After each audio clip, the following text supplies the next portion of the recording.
Hey, what's going on, guys? This is Drew. It's a Monday evening. Hope everyone had a good weekend and a good start to their week. Before I start this video, I just want to say rest in peace to Tony Gwynn. Um, it's very sad he's passed away. I knew he was sick. I just didn't realize that he was that sick. He was a legend, a class act, and he meant a lot to me because 1983 is the year I started collecting baseball cards. And that was his rookie, and there was a Wade Boggs rookie, and these guys were just two awesome hitters, and I followed their careers. And Tony Gwynn almost hit 400, possibly could have hit 400 in that strike year, which was a horrible year for baseball. So much good stuff was going on in '94, and it's just sad to see a legend gone so soon. He's one of the few players that stayed in San Diego. He could have left for money. I lived in San Diego for about 10 years, and that's what I always noticed about San Diego. They had a great Padre team, and they had a fire sale. They let everyone go, but they always kept Tony Gwynn. So if you had Tony Gwynn on your team, you could sell tickets, and that's kind of like a parallel of what I thought of with Damian Tomlinson. As long as you had LT, you could sell tickets too. So it was, San Diego's a small market, but Tony Gwynn is Mr. Padre, one of the best hitters of all time. Mm, the best I've ever seen, and just rest in peace to Tony and his family. We've definitely lost a legend, and I doubt you'll see too many of these kids coming up today playing for 20 years on the same team.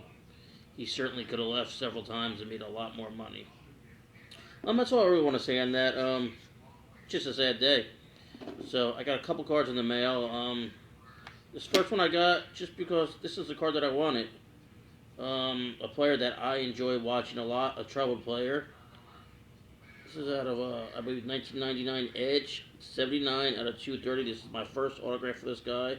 It's got a slight crease in it, but it's a little hard to see. It's a beautiful autograph from Ricky Williams. San Diego native. San Diego made great running backs. Reggie Bush, Terrell Davis, I believe Marcus Allen was from San Diego. So this is just a beautiful card. Ricky Williams is an interesting cat. I think an underrated running back. One of the greats of the last 10, 15 years. He was troubled. He could have done so much more, but I liked his stand that he took. He never backed down. All he did was smoke marijuana. I mean, the guy had some problems. And Ricky was very smart. If you watch any of the interviews with him, Ricky didn't want to lose his body. He was into yoga. He was into stuff that players are just getting into now. Look, 5 years ago, you were making fun of him in the 60 Minutes interview when he was leaving, quit NFL to play yoga, to do yoga and smoke pot. Well, LeBron James got trashed so hard after Game 1. That's what he did. He went to do yoga. So, they asked Ricky about putting bad things in his body and smoking marijuana, and I remember he replied saying, "Sweets are bad." So, he had a brain, and he chose his own path, and I admire him for that. And great autograph. And he helped me in several fantasies. I always had him as like a number two back. You could, when he was playing with Miami, if he was healthy, you could count him to pound the ball. So I think he was, he brought on some criticism himself, and he was different, and that's what happens when you're different. And I hope he's doing well today. Here's another card I got. This is a throwback from Fleer that they're making this year. This is a beautiful card. I know these are all short printed. Damian Tomlinson die cut. Touchdown royalty. Damian Tomlinson.